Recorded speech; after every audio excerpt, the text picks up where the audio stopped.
Donc Yann, tu es chef opérateur. Oui, tout à fait. Ouais. Et donc tu On dit directeur photo à Trouville parce que les Canadiens ne connaissent pas le mot chef opérateur, alors ça les... Oui, c'est un truc franco-français un peu. Voilà, c'est ça. Chef opérateur. C'est ça. Il y a plein de gens qui n'ont toujours pas compris la différence entre un chef opérateur et un directeur photo. Est-ce qu'il y en a réellement une? Je pense que vulgairement on en fait une qui est de dire que le chef opérateur il fait la lumière et le cadre, alors que le directeur photo il fait que la lumière. Mais c'est un peu comme on veut finalement. Voilà. Mais toi, tu n'es pas de cette génération-là, tu es plutôt de la génération multitâche. C'est-à-dire, tu as un métier, mais tu sais aussi t'adapter, c'est ça? Je sais m'adapter dans une certaine limite parce qu'il y a d'autres personnes qui ont des métiers, j'ai pas envie de leur piquer. Non. Mais oui, de toute façon, il faut s'adapter. On travaille avec des outils et des contraintes de production aujourd'hui qui nous obligent à nous adapter à beaucoup plus de choses qu'il y a peut-être 20 ans sur un plateau de cinéma, même si je n'y étais pas encore. D'accord. Alors, je me suis amusé à te googlifier. Hein. Ouais. J'ai fait Yann Marito sur Google et je suis tombé sur une sextape. Sur une sextape, exactement. Voilà. Donc plutôt sur ton site internet. Donc je vois que tu as une bande démo, Showreel 2013. Oui, T'en es fier? J'en suis satisfait, on va dire. Et tu l'assumes totalement, donc j'assume tout. On peut la présenter un peu. Vous pouvez la montrer avec plaisir. Allez, on va faire comme ça alors. Allez. On va lancer la bande démo de Yann Marito. Si Vimeo veut bien... voilà.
Un retour plateau. Bravo Yann. C'est sympa ta bande démo. On voit quand même qu'il y a beaucoup plus de filles que de garçons dans ton montage. Ouais, c'est plus vendeur pour les producteurs et les réalisateurs. D'accord. Ou Okay. c'est peut-être un goût personnel, je ne sais pas. Mais j'essaie de faire la parité, c'est pas facile. Là, la parité, elle est plutôt féminine. Hein. Ouais, c'est la parité féminine, c'est un nouveau concept. Féminine, ouais. Ok, bah écoute, pour une fois. Hein. Comment t'es devenu chef opérateur, Yann? C'est une idée que j'ai eue assez jeune parce que je pense que ça fait depuis que j'ai 7-8 ans que je veux faire ça en fait. Alors à la base je savais pas vraiment ce que c'était, j'imaginais qu'il fallait faire le cadre, mais rien de plus. Et voilà, donc de fil en aiguille, après le lycée j'ai fait un BTS audiovisuel à Villefontaine à côté de Lyon. Et ensuite j'ai commencé à travailler comme électro en long métrage et en téléfilm. pour petit à petit abandonner ça et me mettre à être chef-op ou directeur photo sur des projets de court-métrage, de pub, de long-métrage occasionnellement, et voilà. Donc il est particulier ce métier parce que tu as besoin d'avoir une certaine connaissance de la lumière Oui. et Oui. aussi une certaine connaissance des caméras. Oui, alors moi je pense qu'il y a autant de façons d'être chef opérateur qu'il y a de chef opérateur de toute façon. Il y a certains qui sont beaucoup moins portés sur la lumière que d'autres, qui sont plus dans la mise en scène, dans l'accompagnement du réalisateur. Moi je suis pour trouver un juste milieu entre toutes ces facettes du métier. Et effectivement, moi j'ai bien appris la lumière en étant électro, on va dire la technique de la mise en œuvre de la lumière. Et voilà, et les caméras, il faut les connaître, il faut rester à la page, essayer de tester dans la mesure du possible les nouveautés pour savoir maîtriser ces outils qui évoluent très rapidement en ce moment. Est-ce que tu te souviens, on a souvent un déclic quand on est gamin, un truc qui nous donne envie de prendre cette voie-là. C'était en quoi fait, ton déclic à toi moi j'habitais dans le Vercors, à Lens-en-Vercors, et il y avait un festival du film pour enfants. Et du coup, ils nous faisaient faire des ateliers où on faisait des films complètement nazes, mais on s'amusait beaucoup. Et je faisais ça quand j'avais 8 ans, j'étais sur des plateaux de travelling, ça me paraissait incroyable. Du coup, je me suis dit que j'allais faire ça toute ma vie et que ça allait me plaire, et pour l'instant, c'est le cas. D'accord. Tu t'amuses ? Je m'amuse, j'ai très rarement l'impression d'aller travailler quand je me lève le matin pour aller sur un tournage, donc c'est bon signe, je pense. Le jour où j'aurai l'impression d'aller travailler, je pense que je ferai autre chose. Alors, comment on fait pour évoluer dans ce métier, parce que c'est quand même un milieu qui est assez difficile, assez fermé, c'est pas toujours facile de rentrer en communication avec les bonnes personnes au bon moment. Non, je pense que c'est c'est un petit peu une question de compétences et de talent, et beaucoup une question de rencontrer les bonnes personnes au bon moment qui vont nous emmener sur des projets qui vont nous faire évoluer. Et voilà, et il ne faut pas se le cacher, il y a une grande part de marketing personnel aussi, parce que savoir se vendre, c'est peut-être la plus importante des choses. D'accord. Tu pratiques ce qu'on appelle le personal branding. Non, mais moi j'ai beaucoup de mal. Non, je connaissais pas le terme-là. Mais moi j'ai beaucoup de mal avec ça. Ouais. T'as beaucoup de mal avec ça. Bon, c'est plutôt pas mal. Je déteste me vendre. Tu détestes se vendre. Ouais, mais c'est une bande démo. C'est un exercice très désagréable à faire, mais obligatoire. Donc je l'ai fait. Mais voilà. Ok. Et est-ce que tu es un geek, Yann ? Est-ce que je suis un geek ? Ouais. Je peux l'être, je l'ai été, mais si je suis un geek, notamment des caméras, c'est pour pouvoir me détacher totalement de la technique quand je suis sur un plateau et me consacrer à la part artistique du métier de chef opérateur. Mais t'aimes bien savoir comment ça marche quand même. Ouais. Oui. D'accord. Ah oui, j'ai besoin de comprendre. J'ai besoin de maîtriser mon outil, qui me fasse pas de mauvaises blagues, de comprendre parfaitement où il m'emmène. Donc je suis un geek à mes heures perdues, on va dire. D'accord. Mais je sens que tu vas m'amener quelque part avec cette question. Et oui, je t'amène quelque part, puisqu'on a sur le plateau à mes pieds, là, je vais la sortir, une caméra qui s'appelle la F55 de chez Sony. Et tu as tourné avec ? J'ai fait un kino avec. Tu as fait un kino avec. Voilà. On imagine le luxe, les conditions luxueuses d'Offcourt, puisqu'on a quand même une caméra qui tourne en 4K, qui est sortie il y a à peine quelques mois. Hein. Et voilà, elle est à Offcourt, elle est disponible pour faire des petits films en 48 heures. Alors, est-ce que tu penses qu'il y a des outils qui sont mieux que d'autres pour faire des kinos, justement ? Alors, pour faire des kinos, cette caméra n'est pas du tout adaptée, par exemple, même si je pense qu'elle est très bien, parce que les kinos, on est en équipe très très réduite, on doit tourner très vite, très réactif, et ça, c'est une caméra qui est destinée au cinéma quand même, donc il faut un assistant. J'en ai pas trouvé dans ce festival jusqu'à présent. S'il y en a, ce serait génial qu'ils partent sur les tournages avec cette caméra. Du coup, elle est beaucoup trop lourde pour faire des kinos, mais c'est ceci dit l'occasion de la tester sur le terrain. Bon, j'essaye de tourner avec, mais je suis pas très doué. Voilà. T'es beau en Super 35. Et en contre-plongée. Ouais, on appelle ça un plan trou de nez, non ? C'est ça. Je me suis épilé les poils du nez il n'y a pas longtemps, donc tout va bien. Qu'est-ce que tu as apprécié sur cette caméra ? Alors je l'ai utilisé qu'en extérieur jour, donc je peux pas dire que j'ai testé toutes ces capacités, mais ce que j'ai apprécié c'est la dynamique qui a l'air très très bonne. Ouais. Et même sans faire du RAW, parce qu'il y a plusieurs formats d'enregistrement possibles, du RAW, Ça, je vais revenir dessus. Ouais, bon bref, voilà. Donc même avec les formats d'enregistrement un peu inférieurs entre guillemets, on a une très bonne dynamique et pas mal de réserves à l'étalonnage dans les hautes lumières, donc j'étais assez épaté par ça. Ok. Et autre chose aussi qui est bien, c'est que ça ressemble à une caméra, le poids est pas tout à l'avant, c'est cool. Tu veux dire que on commence à retrouver un peu des sensations de caméra d'épaule voilà, ça change qu'on aurait un petit peu perdu. Ça change des DSLR ou des RED, quoi. D'accord. Et donc voilà, je vais prendre quelques minutes pour vous présenter un peu cette caméra. Donc c'est une caméra qui a été présentée en début d'année, qui donc fait partie d'une famille, la famille Cinealta chez Sony. C'est une caméra qui est dotée d'un capteur Super 35 qui est disponible en monture PL ou avec la monture Sony aussi dont j'ai oublié le nom. Et qui a donc la particularité d'être à la fois multi-résolution et multi-codec. Donc en gros, on peut tourner en HD, en 2K, en Ultra HD et en 4K. Et on peut aussi enregistrer soit en XAVC, qui est l'ultime déclinaison du MPEG-4 à la sauce Sony, de l'AVC HD en tous les cas, à des débits assez confortables, en log ou en Rec 709 ou dans d'autres espaces colorimétriques encore. Et on peut aussi enregistrer en mode SR, donc ils ont le fameux codec du HDCam SR a été mis sous forme de logiciel dans cette caméra. Et on peut aussi enregistrer en RAW avec un enregistreur externe qui s'appelle le XR5, je crois, un truc comme ça, qui vient s'intercaler entre la caméra et la batterie à l'arrière ici. Voilà, on rajoute un petit module. Voilà.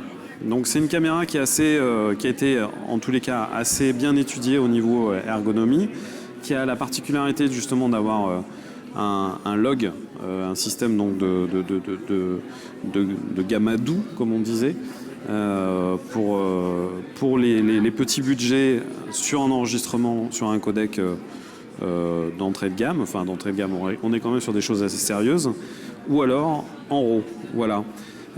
Moi j'aime bien aussi, je trouve qu'il y a un effort ergonomique qui a été fait. On n'est pas très loin de l'Alexa, en tous les cas sur le form factor. La possibilité d'enregistrer justement soit sur des cartes S-by-S, comme ça, sur des petits codecs XDCAM et ainsi de suite, ou sur cet enregistreur supplémentaire là, sur des gros magasins qui sont des petits SSD comme ça. C'est un truc assez sympa. Donc on va reparler de cette caméra plusieurs fois pendant les quelques jours où je suis là pour présenter mon show. Et j'aurai le plaisir de te faire revenir pour parler de tout ça. On va voir quelques images donc, du kino que tu as tourné avec. Tu peux me parler un petit peu du film ? Il n'a pas été diffusé, alors je ne vais pas parler du film. Il va être diffusé ce soir. Il va être diffusé ce soir. On va présenter quelques images sans son, juste histoire que tu nous montres un petit peu. Je ne vais pas trop spoiler le film. Mais voilà, c'est essentiellement des extérieurs jour. Il y a quelques intérieurs jour. Sans aucun rajout de lumière sur aucune des séquences. Est-ce qu'on peut envoyer le magnéto ? Il est dans le softron, monsieur Thomas. Voilà. Avec la magnifique Marion. Donc voilà, tout ça est sans ajout de lumière, même sans réflecteur pour déboucher les ombres. Et à l'étalonnage, tu as fait mumuse un peu avec, tu as testé un peu, il y a justement dans les hautes lumières, c'est souvent un point qui est difficile sur ces caméras numériques. Ouais, et même, peut-être qu'on va le voir sur les plans d'après, j'avais des ciels avec des nuages qui étaient complètement surexposés dans les rushs quand on les a rentrés dans la station d'étalonnage, et même avec le codec que j'ai utilisé qui est loin d'être le meilleur, qui était le AVC HD. Le XAVC, ouais. Ouais, le XAVC. À l'étalonnage, on a de la réserve de manière assez impressionnante dans les très hautes lumières. Il faut dire que c'est un codec qui est donc dérivé du H264, mais qui a un débit nettement plus important, une quantité d'informations qui est beaucoup plus grande que ce qui se fait habituellement sur ces codecs qui sont à la base beaucoup plus légers. Et avec le log, tu as tourné en log, j'imagine ? J'ai tourné en log, oui. Ouais. Donc tu dois avoir quand même une belle latitude. Alors c'est une caméra qui est voilà, bah là c'est le plan. Voilà, le fameux plan en contre-jour. Ouais. D'accord. Et Celui-là donc est à le suivant. l'étalonnage, là tu as étalonné avec Claire. J'ai étalonné avec Claire, tout à fait. D'accord. Alors, on a été assez neutre sur l'étalonnage parce que finalement c'est un film, un kino assez naturaliste. Ouais. Donc pas de fantaisie particulière, que ce soit en termes de couleur ou de contraste. Mais c'est assez fidèle à ce qu'on avait. Donc c'est déjà une bonne chose d'avoir une caméra numérique qui restitue fidèlement les couleurs et les contrastes sans avoir à trop se battre avec pour arriver à un résultat le plus simple possible finalement. Voilà, Ok. bah là sur le plan qu'on voit là, les nuages c'était des grosses taches blanches et on a quand même réussi à rattraper pas mal de on dirait une perche, nuances. Ouais, il y a une perche parce que le film final est en faux scope, donc il y aura des bandes D'accord. noires en haut et en bas. Ok, on a Kodak. Voilà. Bon, bah, globalement, à part peut-être la colorimétrie, tu disais qu'il est un peu, Ouais, alors la colorimétrie... un peu japonaise peut-être. Un peu japonaise. Alors je pense qu'il y a Thomas Jacquet qui va s'en servir dans les jours à venir et qui viendra faire un retour qui sera peut-être plus intéressant que le mien. Parce que c'est vrai que j'ai pas eu le temps d'aller loin dans les picture profile et de bien choisir ma matrice de couleurs.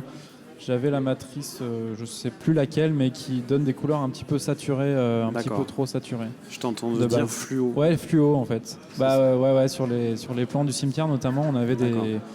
sur certaines tombes, il y avait de la mousse qui apparaissait, un espèce de jaune fluo, un peu comme mon pantalon. Donc voilà, Ok. comme mon pantalon. Ce qui était assez surprenant. Et bon, on a réussi à le rattraper à l'étalonnage, mais c'était un peu déstabilisant d'avoir ça au départ. Mais je pense qu'avec des réglages plus fins, on peut passer au-dessus de ce problème-là. D'accord. Donc on reviendra sur cette caméra très prochainement. Il y a les deux Thomas, Valser et Jacquet, qui sont intéressés pour aller faire joujou avec. Et je pense qu'il y a encore beaucoup de monde. C'est un peu la star de l'année ici à Offcourt. En tous les cas, moi je trouve que c'est une image qui est assez intéressante parce qu'ils ont su garder le côté un petit peu doux qui était une grande réussite de la F3 tout en rajoutant aussi la possibilité d'avoir une image qui est quand même très définie. Cette notion de 4K qui est pas du bricolage et qui est un vrai 4K. Et voilà, c'est une caméra que j'apprécie aussi de par l'effort de Sony au niveau de l'ergonomie. J'ai pas encore vraiment pu jouer avec, mais en tous les cas, ça a l'air d'être un jouet sympathique. Eh ben, il faut faire un kino, tu pourras jouer avec. Je sais pas si je vais avoir le temps. En tous les cas, voilà, merci Yann. Et puis, t'es le bienvenu. On reviendra peut-être sur ces histoires, sur cette caméra, ou sur d'autres choses d'ici la fin du festival, puisqu'on doit reparler d'un autre projet qu'on a fait ensemble, autour du Canon 1DC, que tu as eu la chance de manipuler. On se fait ça, c'est demain, je crois. Je crois que c'est demain. C'est demain. Donc demain, si vous voulez avoir plus d'infos et un retour d'utilisation de Monsieur Yann Marito sur le Canon 1DC, je vous invite à vous connecter sur le site d'Offcourt ou sur Dailymotion. On parlera du 1DC notamment. Eh ben, je vais te laisser retourner vaquer à tes occupations. Je ne sais pas où sont mes autres invités, mais j'ai normalement un monsieur qui s'appelle Huberco qui est par là. Il n'est pas par là. Allô ? Tu pourrais, s'il te plaît, le monsieur avec les lunettes là-bas, voilà. C'est un peu le bazar comme d'habitude. Et après, je parlerai avec monsieur Claude Duty, qui lui, par contre, est à l'heure. Voilà. Voilà. Merci Yann. À plus tard. Donc, la suite du Pampurich Show, c'est j'ai décidé de faire un petit écart de thématique. Et je vais vous présenter un musicien qui s'appelle Huberco, qui a joué hier soir pour le concert. Ouais. Bah ouais. T'étais où? Non, là t'es bien là. Voilà. Attends, il va y avoir comme quelques petites affaires à setter. T'as des petites affaires à ranger. Ah, tu vas prendre le micro. Ouais, il va falloir que tu prennes un micro, le rouge, ouais. Voilà. Et puis on va brancher le câble qui se trouve, je sais pas où. Le câble, il se trouve où?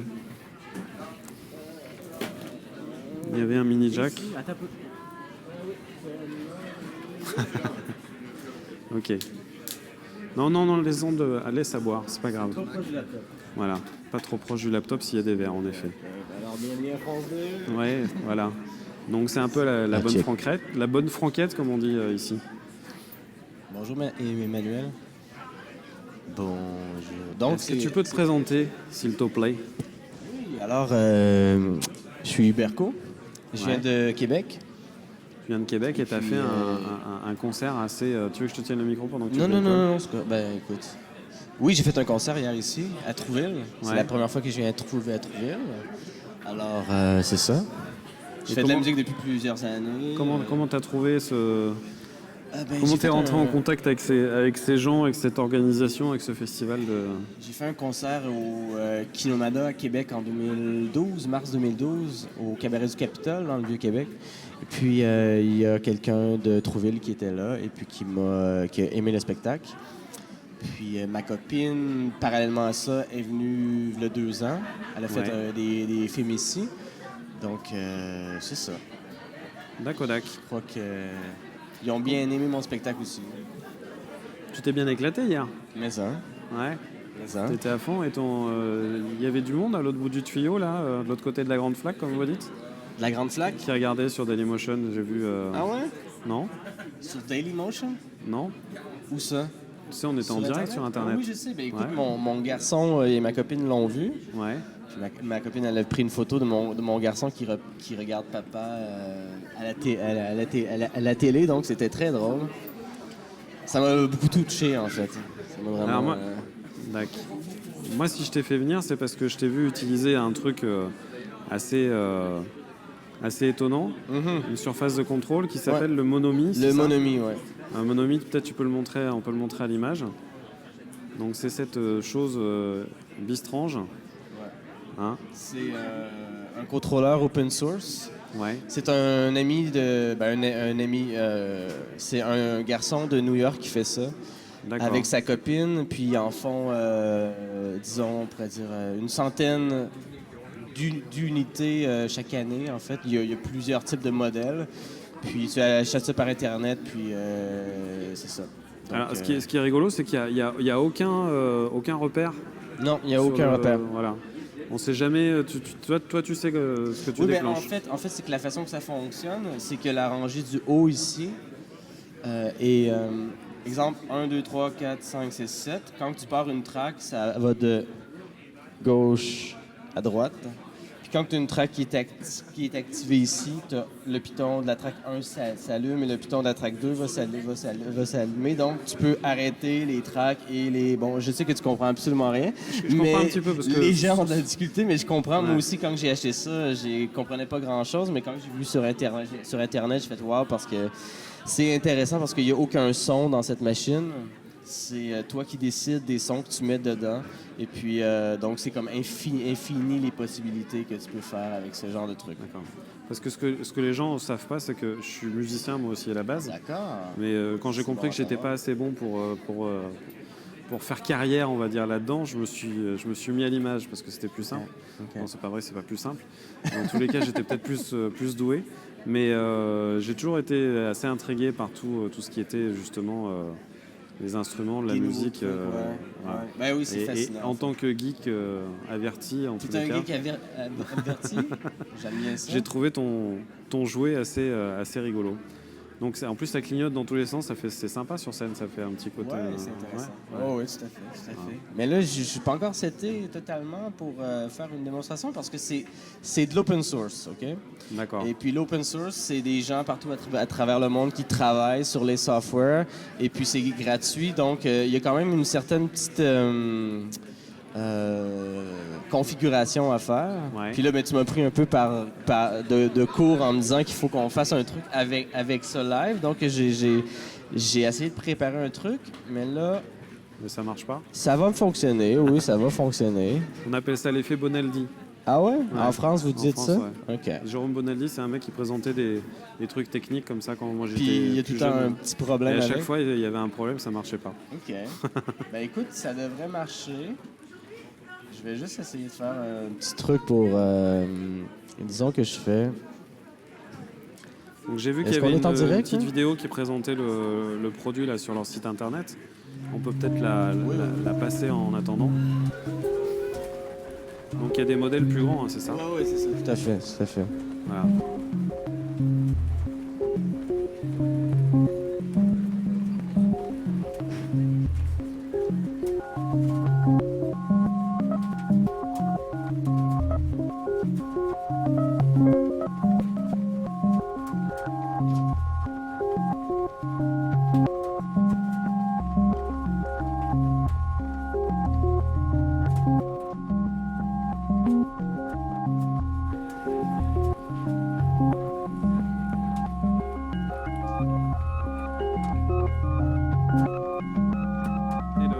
La vidéo? Tout à fait. Ok. Donc on va arrêter la vidéo, on va revenir au plateau. A priori, est-ce qu'on peut avoir le son du Mac de Huberco, s'il vous plaît? Ouais.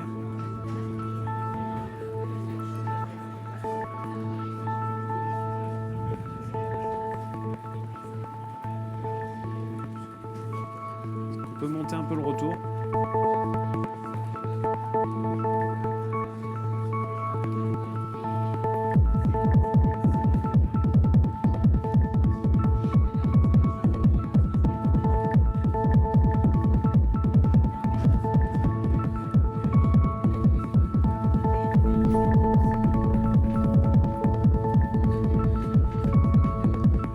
Tu déclenches les samples là?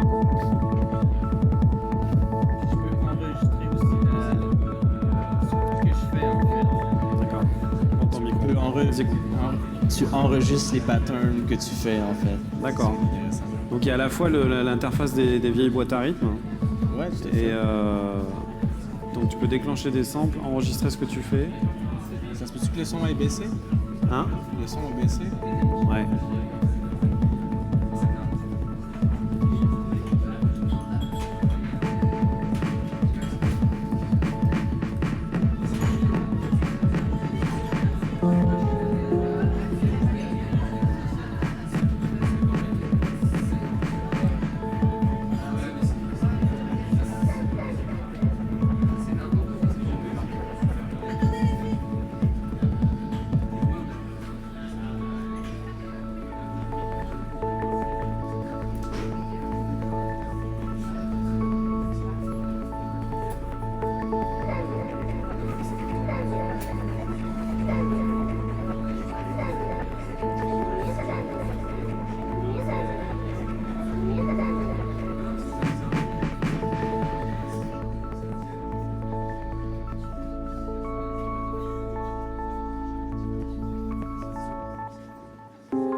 Waouh! Wow. J'ai rien compris, hein, mais ça me plaît beaucoup.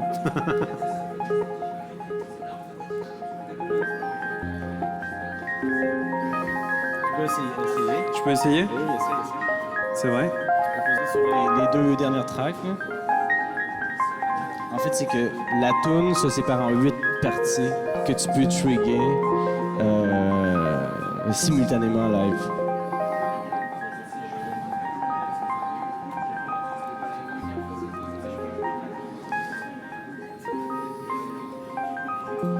Il faudrait que j'y passe un peu de temps, je crois, pour que Ouais, ce soit tout à fait. intéressant. Dakodak. C'est très amusant. En tous les cas, le toucher est assez agréable. Les gens pensent que tu joues avec une console de jeu Nintendo. C'est ça. Tu dis, on est genre en train de faire un Tetris, quoi. C'est ça. Ok, bah écoute, merci pour cette interlude musicale et pour la présentation donc, de ce petit boîtier, cette petite télécommande, donc le Monomi. Vous pouvez aller sur le site internet monomi.org, M-O-N-O-M-E. Puis .org. Puis vous pouvez aussi aller sur www.uberco.tv. C'est ça. Et vous pouvez écouter ce que fait Uberco avec, avec cet outil et avec d'autres, parce que tu n'as pas que ça. Ouais. Et vous allez pouvoir voir le concert pour ceux qui ont loupé le direct d'hier sur Dailymotion. Je pense que on peut le regarder aussi en décalé. Voilà. Merci beaucoup, monsieur Uberco. Ça fait plaisir, Et Manuel. à bientôt. Tu es le bienvenu. À bientôt, merci. Hein? On va débrancher. C'est muté. T'as fait mute? Cool. Je vais me le mettre dans l'oreille, le mini jack. On va accueillir maintenant Claude Duty.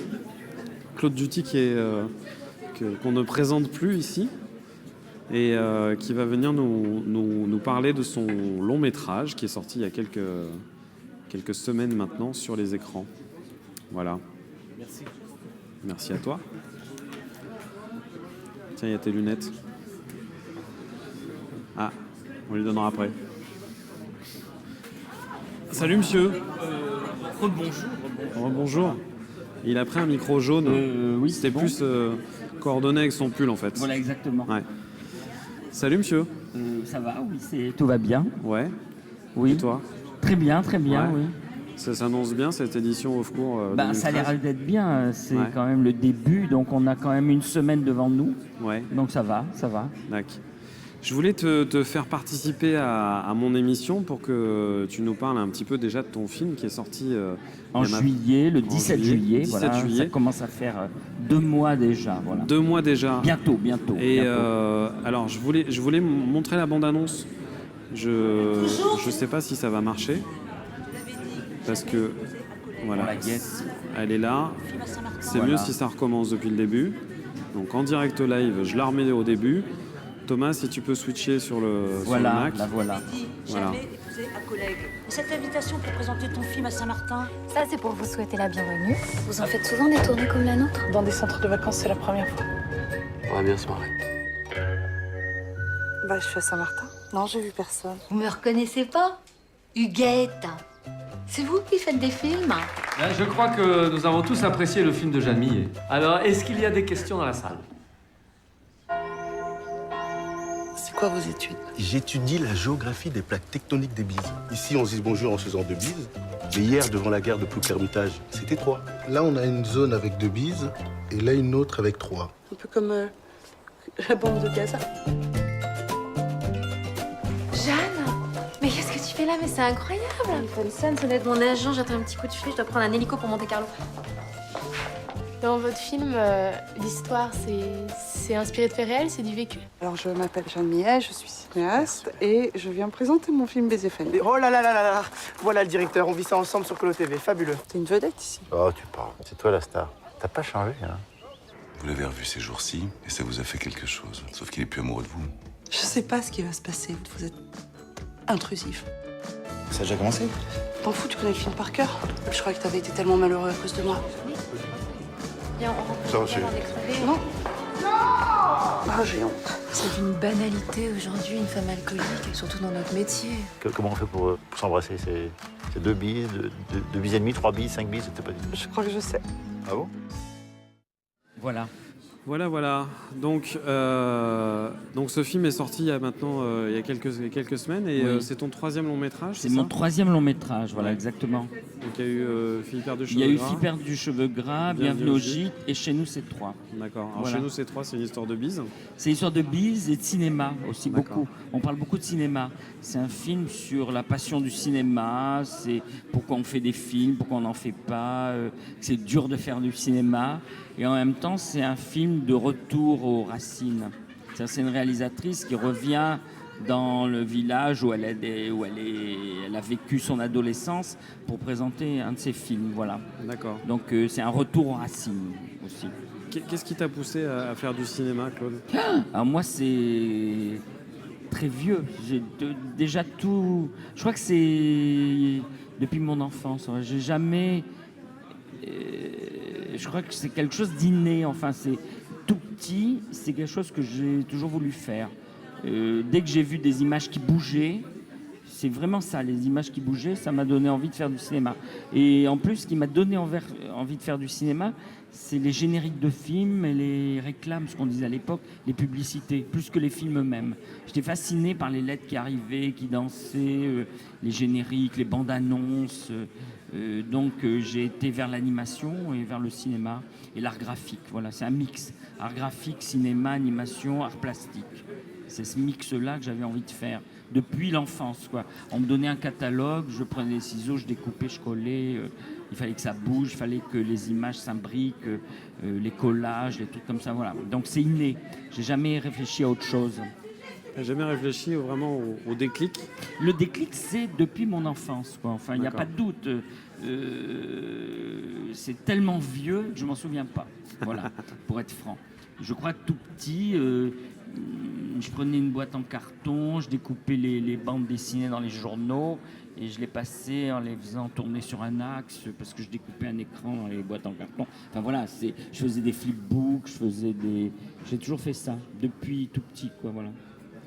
Et tu as un rapport avec la technologie qui est particulier parce que déjà, par rapport à ton expérience et ton âge, excuse-moi. Oui, non, mais parce qu'en fait, comme je le disais, j'ai commencé à faire des films déjà dans ma tête quand j'étais enfant. Donc, je faisais des flipbooks, je découpais des trucs, c'est ce que je disais, des magazines. Puis je faisais Alors après, on m'a offert une caméra 8 mm, c'était même pas du Super 8. Donc, j'ai fait du 8 mm. Après, je suis passé du 8 au Super 8. Mais mon tout premier jouet d'enfant, ça a été un projecteur 9 mm qu'on m'avait offert à Noël avec mon frère. Et on faisait des projections sur la véranda de la maison de mes parents en 9 mm. On louait des films qu'on projetait, on vendait des tickets et on projetait les films qu'on louait avec mon frère. Voilà, donc c'est pour vous dire que c'est vraiment très vieux tout ça. J'avais... oh non, c'était des films qu'on louait, c'est des bobines très petites qu'on louait chez un loueur de films et des films, souvent des burlesques américains ou français. Il y avait des Max Linder, des trucs comme ça. Il y avait quelques Disney, c'est quand même rare. Et voilà. D'accord. Déjà en 9.5. Donc après, je suis passé moi en tant que... avec une caméra qu'on m'avait offert pour faire des films d'amateurs, donc 8 mm, du 8 mm au Super 8. Et après, comme je me suis enhardi, j'ai dit tiens, il faut peut-être faire autre chose. Comme je faisais partie d'un lycée qui était très novateur à l'époque, qui est le lycée Corneille à Rouen, où il y avait un club cinéma, ce qui était quand même rare. Donc j'ai fait du 16 mm après au lycée. Donc j'ai tout de suite vu une table de montage Atlas, les bandes magnétiques à l'époque, puisque le son était magnétique et tout ça. Donc voilà, donc j'ai fait tout ça d'une manière naturelle, en enchaînant les formats au fur et à mesure que j'évoluais dans le cinéma, quoi, voilà. Et après, j'ai fait mes premiers courts-métrages en 16 mm, à compte d'auteur. Et le premier court-métrage que j'ai fait où j'ai eu une aide du CNC, une télé, une région, c'est en 85-86. Et là, je l'ai fait carrément en scope. C'était mon premier court-métrage et je l'ai fait en sérieux parce que j'en avais fait d'autres qui avaient déjà circulé dans les festivals, mais à compte d'auteur. Mais mon premier vrai court-métrage subventionné avec un vrai producteur et pas à compte d'auteur, il était en scope. C'est Les Énervés de Jumièges, voilà, en scope. Et j'ai fait 3 films en scope. Comment tu as vécu cette évolution technologique? Parce que tu pars du 8 mm, même pas du Super 8, pour finir maintenant en numérique en 2K. Ton dernier très film, bien. Enfin, c'est quelque chose qui m'a jamais posé de problème. C'est-à-dire que moi, je m'adapte. En plus, je trouve magique la technologie aujourd'hui. C'est un fantasme. Parce que quand j'étais gamin et que je rêvais de faire des films, je rêvais d'avoir l'iPhone que j'ai maintenant dans ma poche, quoi. C'était un fantasme que de faire des films avec un appareil comme ça, avec une image pointue, belle, vraiment précise. Et le son, parce que même le son d'un iPhone, s'il n'est pas génial, il est quand même mieux que ce qu'on avait sur une caméra à 8 mm ou Super 8, où c'était archaïque, on ne peut pas imaginer, quoi, voilà. Et puis le montage aussi, j'ai connu les colleuses avec des petites bouteilles de colle, on grattait, on collait, on perdait des images, les copies étaient effroyablement abîmées. Maintenant, c'est magique. On a même eMovie et une Rolls-Royce à côté de ce qu'on avait, nous, quand on faisait... C'est ce que je dis toujours, c'est-à-dire que Bergman ou Pagnol, ils n'avaient même pas un eMovie à leur disposition. Ils avaient de la colle, des petits pinceaux et Et c'était même pas des colleuses au scotch, quoi, hein, qu'ils avaient. Donc cet archaïsme, on semble oublier, mais il y a des chefs-d'œuvre qui ont été faits avec des moyens dérisoires. Donc moi, je jubile avec les moyens d'aujourd'hui, quoi. Et comme j'ai toujours été fasciné par l'animation et les génériques de films, une de mes idoles, c'est Saul Bass, en fait, voilà. Donc je mesure toutes les qualités du numérique. Je trouve ça formidable de faire ce qu'on fait. Grand maître de la typographie. Voilà, comme j'aime beaucoup la typographie et l'image animée, j'aime beaucoup. Je suis un grand habitué du Festival d'Annecy. J'ai moi-même réalisé des films d'animation et j'ai même fait du grattage sur pellicule. Donc je connais un peu tout ça, voilà, très bien. Est-ce que tu as un geek, Claude Duty? C'est-à-dire que si je suis... T'es un peu accro à toutes ces technologies? Non, alors justement, je ne suis pas du machins, tout ça, parce que malgré tout, je crois pas être, parce que j'y connais rien, hein, techniquement parlant. Vous me parlez de pixels, je sais un peu. Je connais quand on me parle du poids des films et tout ça. Je commence à... Non, j'aime Apple parce que tout est automatique, quoi, voilà. Il suffit de prendre des trucs, des vignettes. Voilà. Comme je suis graphiste, très tôt, on nous a mis dans les mains des Apple sans même nous demander notre avis. On a dit un beau jour, vous n'avez plus de table à dessin, vous avez des ordinateurs. On a dit oui, on n'avait pas le choix. Donc je me suis mis à faire des maquettes et des graphismes sur ordinateur. Très vite, comme tous les gens de l'art graphique et du cinéma, on a été Apple avant toute chose, quoi, puisque c'est les premiers qui ont inventé des logiciels. Donc je suis très addict à Apple sans même chercher à comprendre, quoi. Je suis quelqu'un de totalement... nul, voilà. Donc on m'a dit voilà, c'est Apple, et puis c'était Apple. On n'avait pas le choix. Tu fais beaucoup de photos, beaucoup de films avec ton iPhone quand même. Énormément. Tu dégaines tout le temps. Mais parce qu'en fait, j'ai toujours fait des images en Super 8, en 8. Maintenant, avec un iPhone ou avec une caméra, j'ai souvent eu, c'est ce que je disais, c'est pas pour faire de la pub, mais j'ai eu beaucoup de Sony. En fait, j'ai eu des petites Sony que j'adorais, entre autres une qui ressemblait beaucoup à une Hasselblad qui s'ouvrait comme ça. J'adorais cette caméra-là. Et j'ai toujours fait des films, mais à usage. Je dis souvent, c'est des films que je faisais comme un dessinateur à son carnet de croquis. Moi, j'avais ma caméra pour m'apprendre à cadrer, pour m'apprendre à filmer. C'est pas pour ça que je les regardais et que je les montrais. C'était comme mon art. C'est-à-dire qu'un dessinateur, il a un carnet de croquis. C'est pas pour ça qu'il les expose et qu'il les montre et qu'il en fait la publicité, quoi. On reste discret avec ça. Et moi, avec la caméra et maintenant mon portable, je les mets parfois sur le net, en effet, mais voilà, c'est surtout une sorte de... Surtout, je fais du tourné-monté. Donc, ça m'oblige d'abord à cadrer et en même temps à penser à la succession de mes plans d'une manière très physique, comme ça. Donc, c'est une sorte d'école, quoi, perpétuelle, quoi. Qu'est-ce que tu penses justement de la démocratisation de cette technologie? Moi, je trouve ça vu bien. Donoma? Comment? Est-ce que tu as vu Donoma?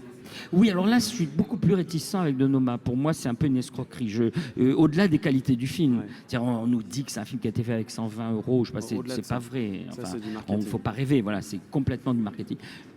Moi, de toute façon, je suis issu d'une génération, c'est ce qui est inquiétant. C'est-à-dire que je suis issu d'une génération où on faisait beaucoup des films sauvages. C'est-à-dire qu'il ne faut pas oublier que la nouvelle vague est née avec les caméras, les premières caméras à ressort qui sont nées. Donc, on commençait à sortir des studios et tout ça pour aller dans la rue pour filmer. Donc, c'est pas nouveau. Et ensuite, le cinéma à compte d'auteur sauvage, il ne faut pas me dire, moi, tout, jusqu'aux Énervés de Jumièges, celui en scope dont je parlais, j'ai fait des films en les autoproduisant moi-même. Donc, je sais ce que c'est. C'était quand même plus compliqué, non? C'était plus compliqué, plus douloureux, plus lourd, puisqu'il fallait du matos. On allait chez France 3 pour essayer de récupérer des bobinaux de pellicules non vierges et tout ça. Enfin, c'était quand même très dur. Maintenant, c'est très facile, donc je trouve que tout le monde peut faire des films. Alors, en effet, demain, on peut se décider à faire un film sur son ordinateur, puisqu'on a le logiciel de montage, une caméra, on va à la FNAC ou dans n'importe quel magasin, on en trouve une. Et c'est vrai qu'on peut faire des films très performants et très beaux. En plus, l'image vidéo... Par exemple, là, vous sortez votre téléphone et vous faites une image entre la lumière rouge dans les arbres, ça fait tout de suite très séduisant et très flatteur, quoi. C'est hyper flatteur, les images de nuit et tout ça. Et ça, c'est assez magique. Donc, l'effet Donoma, en effet, tout le monde peut faire des films. Enfin, après, c'est le talent qu'il y a derrière. Alors, justement, le réalisateur de Donoma en a beaucoup. Il a la manière de filmer les acteurs, de les traquer et tout ça. Après, c'est ça. Je crois que l'outil, j'ai jamais mélangé l'outil et l'auteur. C'est-à-dire que je trouve que c'est pas parce qu'on connaît un logiciel qu'on sait monter. Il y a beaucoup de jeunes monteurs qui disent oui, je connais Final Cut. Je dis oui, mais le montage c'est pas Final Cut. C'est-à-dire que demain on détruit tous les ordinateurs, on sera obligé de monter les films autrement, et il y aura le montage existera pour autant. Il y a là d'un côté l'outil, c'est-à-dire le logiciel et tout ça, et de l'autre, la théorie. La théorie est quand même extraordinairement plus forte que l'outil. Les outils peuvent disparaître, la théorie demeure. Quoi. Voilà. Est-ce que tu penses que avoir une certaine maîtrise de la technologie, ça, en tant que réalisateur, ça peut permettre quand même certaines libertés? Oui, alors en particulier dans l'animation, les effets spéciaux et tout ça, oui. Mais on peut aussi les imaginer, les faire par quelqu'un avec qui on s'entend très bien, avec qui on peut faire équipe. C'est vrai que moi je suis très frustré parce que venant du graphisme et étant été attiré très tôt par le graphisme animé à une époque, c'était le cellulo, la gouache et le stop motion basique. Maintenant, je suis très frustré parce que j'aimerais connaître les logiciels d'aujourd'hui, quoi. Parce que je pourrais faire des films dans ma chambre. Moi, mes idoles étant Solbass, Ray Harryhausen et tout ça. Maintenant, on peut être un Ray Harryhausen dans sa chambre à coucher, quoi. Voilà. Donc ça, c'est assez fascinant, quoi. Voilà. Mais paradoxalement, je fais des films très réalistes, en fait, avec des acteurs et tout ça. Je parle des longs. J'ai fait beaucoup de courts très différents, mais les longs sont plus... on a vu la bande-annonce, quoi. C'est des films où il y a des acteurs en chair en os qui bougent et qui vivent. Voilà. Quand tu es dans un processus de création, de fabrication comme ça, que tu es justement à l'étape du tournage et sur les différentes étapes de post-production, quels sont tes moments d'angoisse et tes moments de joie? Alors, je sais pas, quand j'écris, c'est très facile. Le tournage est très angoissant. C'est par exemple la météo qui change, un truc comme on vient de le vivre là. On commence, il y a des gens, il fait beau, tout ça. Donc il se met à pleuvoir. Moi, ça me tétanise. Faut attendre que la pluie s'arrête. C'est des trucs effroyables. Moi, je vis le tournage comme quelque chose de très violent physiquement. Tout ça. J'aime beaucoup la post-prod, justement, qu'on est avec les logiciels, la monteuse. Ça, je trouve ça assez magique. Mais chaque étape est très compliquée. Hein. Faire un film n'est pas simple, hein, c'est évident. Et moi, j'aime beaucoup ça. C'est très excitant. On peut ne pas endormir de la nuit, mais ça me booste, ça me donne envie. J'ai toujours envie de faire des films, il n'y a pas de doute. Et ce que je voulais dire par rapport à mes films, c'est que dans tous mes films, il y a toujours un petit moment, il y a de l'animation. Chez nous, c'est 3, il y a 3 petites séquences en animation que j'ai fait faire par un jeune homme que j'avais repéré à la Poudrière, à l'école d'animation de Valence. Voilà. Et j'ai demandé s'il voulait bien s'occuper de ces petites séquences, sont très légères, très clin d'œil. Dans Filles perdues, il y a un grand film d'animation au milieu. Et dans Bienvenue au Gîte, il y a un générique à la Solbass au début. On s'était mis d'accord avec la créatrice du générique que je voulais un générique très Solbass, voilà.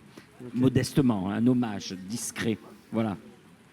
D'accord. Ben, merci Claude. Ben, merci. Donc il est toujours en salle, ton Il film est toujours en salle, bien entendu. Là, ça commence à faire plusieurs semaines, mais on peut toujours le voir. Il sortira en DVD, je crois, en novembre. Il sera à la télé dans un an. Voilà, donc maintenant, il va vivre sa vie.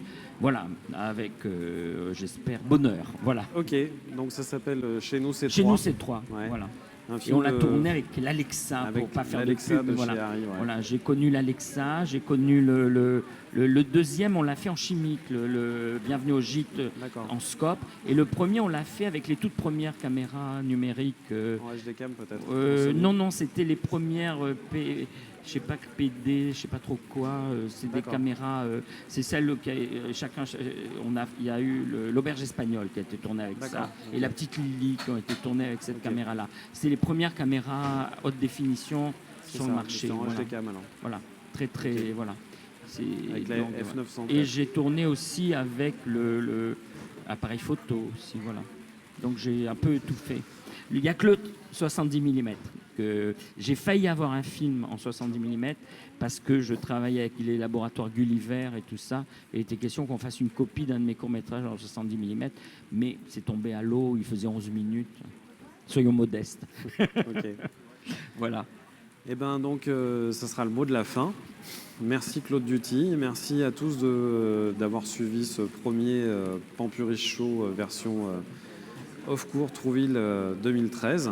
Je vous dis à demain à 19h et faites des images, montrez-nous-les. Ah si, j'oublie un truc très important.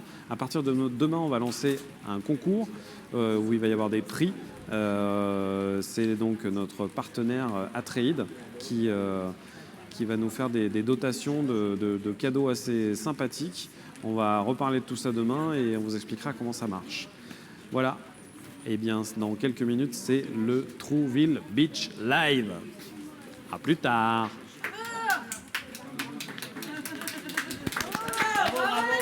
Coupé.